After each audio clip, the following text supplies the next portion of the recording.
बच्चों आज की वीडियो में हम डिस्कस करेंगे कि क्या चीज़ें आपको आंसर राइटिंग में नहीं करनी है। ये एक बच्चे ने अपना आंसर लिखा है, ये रियल टेस्ट का है, यूपीएससी का बच्चा है जिसने हिंदी माध्यम का जिसने आंसर लिखा है। अगर मैं इस स्क्रीन को यहाँ पे छोड़ दूँ आपके लिए, आपको इसका उत्तर पढ़ना बहुत मुश्किल होगा। तो ये जो हैंड राइटिंग है ना, उसका भी बहुत बड़ा गेम है। हैंड राइटिंग को आप कोशिश करो कि जैसे शायद उन्होंने बॉल पेन से लिखा होगा तो लेजिबिलिटी थोड़ी कम हो जाती है। वही अगर कोई उत्तर आप जेल पेन से लिखेंगे तो उसकी लेजिबिलिटी ज़्यादा है, दिखने में ज़्यादा अच्छा लग रहा है वो। तो आप बॉल पेन की जगह जेल पेन का इस्तेमाल कर सकते हैं।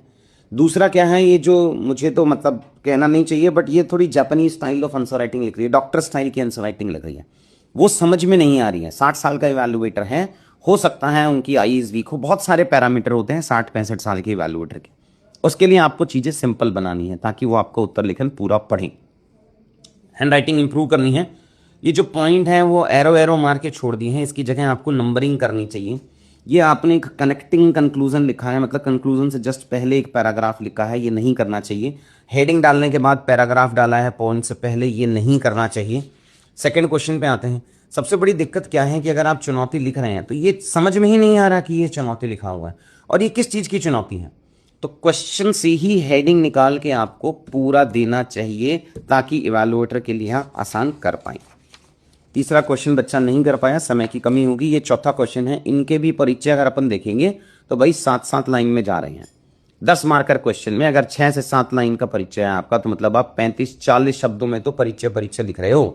तो ये आपका जो बॉडी, जो मेन पार्ट पूछा है उसको कमजोर करता है, उसको हल्का करता है।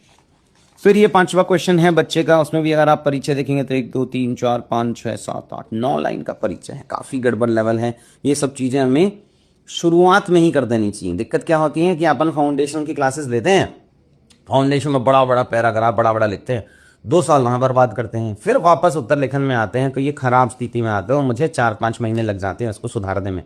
आपको शुरुआत से ही ये बेसिक चीज़ें जो हैं, ये उत्तर लेखन की जो बेसिक चीज़ें हैं, इन पे ध्यान आपको देना ही चाहिए। बस यही 15-20 पैरामीटर्स हैं, अगर आप इसको सीख लेंगे तो आपका उत्तर लेखन सुधर जाएगा।